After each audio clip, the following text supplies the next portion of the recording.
সবাইকে স্বাগত জানাচ্ছি গ্লোবাল ভিউজে। আপনাদের সঙ্গে আছি আমি সুস্মিতা দাস। আজ জানাবো আন্তর্জাতিক গণমাধ্যমে আলোচিত সংবাদ ও বিশ্লেষণ। দখলদার ইসরায়েলি বাহিনীর বিরুদ্ধে শক্ত প্রতিরোধ গড়ে তুলেছেন ফিলিস্তিনি যোদ্ধারা। প্যালেস্টাইনিয়ান ইসলামিক জিহাদ আন্দোলনের সামরিক শাখা আল কুদস ব্রিগেডস মঙ্গলবার গাজা সিটির পূর্বে আল তুফা এলাকায় ইসরায়েলি বাহিনীর অবস্থান করা একটি বাড়িতে গাইডেড মিসাইল দিয়ে আঘাত হানার ফুটেজ প্রকাশ করেছে। প্রায় 1 মিনিটের ভিডিওতে ক্ষেপণাস্ত্র নিক্ষেপের প্রস্তুতি পর্ব এবং বাড়ির ভেতরে অবস্থান করা সেনাদের উপর নিবিড় নজরদারির দৃশ্য দেখানো হয়। এরপর সেনাদের লক্ষ্য করে একটি 107mm মিসাইল নিক্ষেপ করা হয় এবং মিসাইলটি নিখুঁতভাবে নির্ধারিত লক্ষ্যবস্তুতে আঘাত হানে। যেদিন কুদসের যোদ্ধারা ইসরায়েলি বাহিনীর ঘাঁটিতে আঘাত হানে সেদিন একই এলাকায় ইয়াসিন শেলতে ইসরায়েলের একটি মার্কাভা 4 ট্যাঙ্কে আঘাত হানেন হামাসের সামরিক শাখা আল কাসাম ব্রিগেডসের যোদ্ধারা। তাছাড়া এই দিন একটি অ্যান্টিপার্সোনাল এক্সপ্লোসিভ ডিভাইসের বিস্ফোরণ ঘটানো হলে কয়েকজন ইসরায়েলি সেনা হতাহত হন। আল মায়দিনের খবরে বলা হয়, ইসরায়েলি বাহিনীর নৃশংস বোমা হামলা এবং অবরোধের পরও গাজার যোদ্ধারা তাদের মাতৃভূমি রক্ষায় প্রাণপণ লড়াই চালিয়ে যাচ্ছেন। দখলদার বাহিনীকে বেকায়দায় ফেলতে সক্ষম হয়েছে প্রতিরোধ গ্রুপগুলোর এই সমন্বিত লড়াই। ইয়েমেনের হুথি আনসার আল্লাহর নেতৃত্বাধীন সশস্ত্র বাহিনীর ধারাবাহিক ক্ষেপণাস্ত্র ও ড্রোন হামলার শিকার হয়ে মার্কিন নৌবাহিনীর বিমানবাহী রণতরী ইউএসএস হ্যারি এস ট্রুম্যান লোহিত সাগর ছেড়ে যাওয়ার প্রস্তুতি নিচ্ছে বলে জানা গেছে। ইয়েমেনের আল মাসিরাহ টেলিভিশন নেটওয়ার্ক মঙ্গলবার মার্কিন প্রতিরক্ষা মন্ত্রণালয়ের একটি সূত্রের বরাতে জানিয়েছে, রণতরী এবং এর সঙ্গে থাকা জাহাজগুলো শিগগিরই ওই এলাকা ছেড়ে যেতে পারে। সূত্রটি বলেছে, ইয়েমেনের বিরুদ্ধে অভিযান চালাতে গিয়ে ইউএসএস ট্রুম্যান সরাসরি আক্রান্ত হয়েছে এবং মনে হচ্ছে রণতরীটি যে কোনো মুহূর্তে লোহিত সাগর ত্যাগ করবে। এর আগে নিয়মিত হামলার অংশ হিসেবে সোমবারও এই মার্কিন রণতরীতে আঘাত হানেন হুথি যোদ্ধারা। এই হামলা ছিল অন্য হামলাগুলোর চেয়ে বড়। এতে নেভাল ইউনিট, ড্রোন ও মিসাইল ফোর্স সমন্বিতভাবে অংশ নেয়। বেশ কিছু ক্রুজ ও ব্যালিস্টিক মিসাইল ব্যবহার করে হামলা চালানো হয়। হামলা থেকে রক্ষা পেতে বিপজ্জনক মোড় নেওয়ার সময় রণতরী থেকে একটি যুদ্ধবিমান সাগরে পড়ে ডুবে যায়। তোলার চেষ্টা করা একটি ক্রেনও সাগরে পড়ে গেছে। এ ঘটনার পরপর লোহিত সাগরের উত্তর দিকে চলে যায় এই মার্কিন রণতরী। গাজা উপত্যকায় 2 মাস ধরে চলা সর্বাত্মক ইসরায়েলি অবরোধের তীব্র নিন্দা জানিয়েছে হামাস। তারা বলেছেন, অনাহারকে অস্ত্র হিসেবে ব্যবহার করা যুদ্ধাপরাধ, আন্তর্জাতিক সম্প্রদায়ের প্রতি অবজ্ঞা এবং আন্তর্জাতিক বিচারিক প্রতিষ্ঠানগুলোর প্রতি অবাধ্যতা। গাজায় অবরোধের 60তম দিনে প্রকাশিত এক বিবৃতিতে হামাস বলেছে, খাদ্যের মজুদ কমে গেছে। এর উপর উপত্যকায় নির্বিচার বোমা বর্ষণ চলছে। এতে দুর্ভিক্ষ তীব্রতর হচ্ছে। সংগঠনটি বিশ্বের সব দেশ ও প্রতিষ্ঠানকে মানবতা ও ন্যায় বিচারের পক্ষে দাঁড়ানোর আহ্বান জানিয়ে বলেছে, গাজার 22.5 লাখের বেশি মানুষের উপর আরোপিত অবরোধ তুলে নেওয়ার জন্য এবং বিশ্ববাসীর চোখের সামনে চলমান যুদ্ধাপরাধের অবসানে দখলদারদের উপর সর্বশক্তি প্রয়োগ করতে হবে। বিবৃতিতে বলা হয়, আমরা আরব ও ইসলামী দেশ, তাদের জনগণ ও বিশ্বের সব মুক্তিকামী মানুষের কাছে আমাদের জনগণের সহায়তায় এগিয়ে আসার তাৎক্ষণিক পদক্ষেপ নেওয়ার আহ্বান পুনর্ব্যক্ত করছে। ক্রসিংগুলো খুলে দেওয়া, ত্রাণ সরবরাহ অবাধ করা এবং নিজস্ব ভূমিতে আমাদের জনগণের শান্তিপূর্ণ বসবাসকে নিশ্চিত করতে সব স্তর থেকে সর্বোচ্চ প্রচেষ্টা চালানো উচিত। গাজায় ইসরায়েলি আগ্রাসন চলাকালে সাবেক মার্কিন প্রেসিডেন্ট জো বাইডেনের প্রশাসন কখনো যুদ্ধবিরতির জন্য চাপ দেয়নি, এমনটাই জানিয়েছেন ইসরায়েলি কর্মকর্তারা।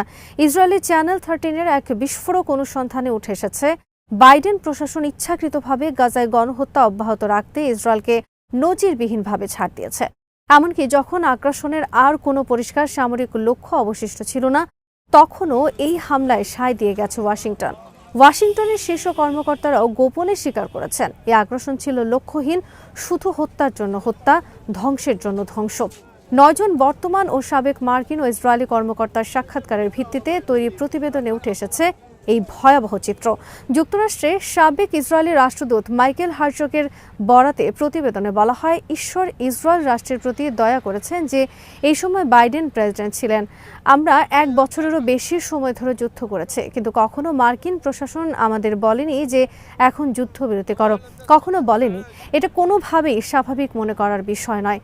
চ্যানেল 13-এর ভাষ্য, এই বক্তব্যে স্পষ্ট হয়েছে, বাইডেন প্রশাসনের পক্ষ থেকে নেতানিয়াহুকে গাজায় সামরিক অভিযান চালানোর জন্য পুরোপুরি স্বাধীনতা দেওয়া হয়। যুক্তরাষ্ট্রের সাবেক জাতীয় নিরাপত্তা উপদেষ্টা ইলান গোল্ডেনবার্গ বলেছেন, এই যুদ্ধ ছিল এক প্রকার নির্বিচারে হত্যা ও ধ্বংস, যেখানে কোনো কার্যকর রাজনৈতিক বিকল্প প্রতিষ্ঠার চেষ্টা পর্যন্ত করা হয়নি। প্রকাশ্যে ইসরায়েলকে নিয়ন্ত্রণের দাবি করলেও বাইডেন প্রশাসনের প্রকৃত অবস্থান ছিল ভিন্ন। তারা ইসরায়েলের ওপর কোনো চাপ প্রয়োগ করতে চাননি। এমনকি যুদ্ধাপরাধের অভিযোগ থেকে ইসরায়েলকে বাঁচাতেও সক্রিয় ভূমিকা রেখেছে বাইডেন প্রশাসন। প্রতিবেদন অনুযায়ী ইসরায়েলি প্রধানমন্ত্রী ইচ্ছাকৃতভাবে বন্দি বিনিময় আলোচনাও ভেস্তে দেন, কারণ এতে যুদ্ধবিরতির চাপ তৈরি হতো। মার্কিন কর্মকর্তারা নিশ্চিত করেছেন, যুদ্ধবন্ধের ভয়ে নিজস্ব রাজনৈতিক ক্যারিয়ারের চিন্তা থেকে নেতানিয়াহু আলোচনা ভেঙে দেন। অবরুদ্ধ গাজায় ইসরায়েলি হামলায় মঙ্গলবার অন্তত ৩৮ ফিলিস্তিনি নিহত হয়েছেন, আহত হয়েছেন আরও শতাধিক। এতে করে উপত্যকাটিতে নিহতের মোট সংখ্যা অন্তত ৫২,৩৬৫ জনে পৌঁছেছে। এর মধ্যে গত ১৮ মার্চ গাজায় নতুন করে ইসরায়েলি হামলা শুরু হওয়ার পর থেকে প্রায় ২,৩০০ ফিলিস্তিনি নিহত হন। গাজার স্বাস্থ্য মন্ত্রণালয়ের এক বিবৃতিতে বলা হয়েছে, গত ২৪ ঘণ্টায় ইসরায়েলি হামলায় আহত আরও ১১৩ জনকে গাজার বিভিন্ন হাসপাতালে নেওয়া হয়েছে। এর ফলে সংঘাতের শুরু থেকে আহতের সংখ্যা বেড়ে ১,১৭,৯০৫ জনে দাঁড়িয়েছে। অনেক মানুষ এখনও ধ্বংসস্তূপের নিচে এবং রাস্তায় পড়ে থাকলেও উদ্ধারকারীরা তাদের কাছে পৌঁছাতে পারছেন না। গাজার মিডিয়া অফিসের আপডেট তথ্য বলছে, ২০২৩ সালের অক্টোবরে গাজায় ইসরায়েলি হামলা শুরু হওয়ার পর থেকে এই পর্যন্ত নিহতের সংখ্যা ৬১,৭০০রও বেশি হবে, কারণ ধ্বংসস্তূপের নিচে আটকে পড়া হাজার হাজার মানুষ আর বেঁচে নেই বলেই ধারণা করছেন তারা। কাশ্মীরের পেহেলগাঁওয়ে হামলার জবাব দিতে দেশের সশস্ত্র বাহিনীকে পূর্ণ স্বাধীনতা দিয়েছেন ভারতের প্রধানমন্ত্রী নরেন্দ্র মোদী। মঙ্গলবার নিজ বাসভবনে প্রতিরক্ষামন্ত্রী রাজনাথ সিং, জাতীয় নিরাপত্তা উপদেষ্টা Ajit Doval, chief of defence staff general Anil Chauhan সহ ৩ বাহিনীর প্রধানের সঙ্গে জরুরি বৈঠক করেন মোদী।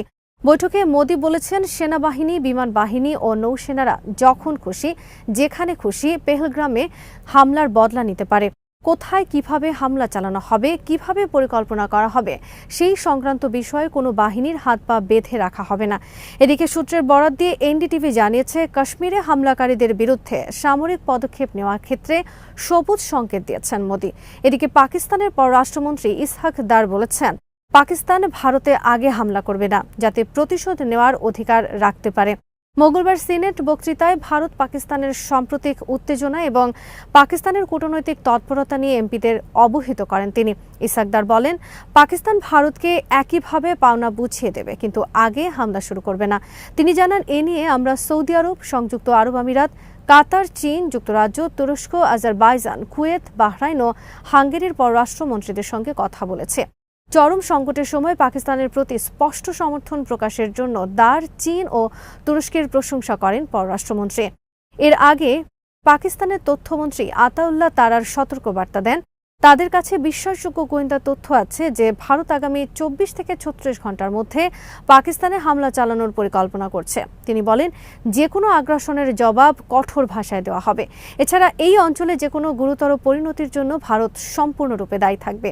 এনডিটিভি জানিয়েছে, টানা ৬ষ্ঠ দিনের মতো মঙ্গলবার রাত থেকে বুধবার ভোর পর্যন্ত ভারত পাকিস্তান সীমান্তে গুলি বিনিময়ের ঘটনা ঘটেছে। ভারতীয় সেনাবাহিনী জানিয়েছে, পেহেলগাঁও, নওশেরা, সুন্দরবানি ও আখনুর সেক্টরে বিনা প্ররোচনায় পাকিস্তানি সেনারা আন্তর্জাতিক সীমান্তের উপর থেকে ভারতীয় সেনাদের লক্ষ্য করে গুলি চালায়। ভারত পাল্টা গুলি চালিয়ে এর জবাব দেয়। আজ এখানেই শেষ করছি। সবাই ভালো থাকুন, সুস্থ থাকুন আর দেখতে থাকুন বিডি ভিউজ। চ্যানেলটি ভালো লাগলে সাবস্ক্রাইব করুন, সংযুক্ত থাকুন আমাদের ফেসবুক পেজে।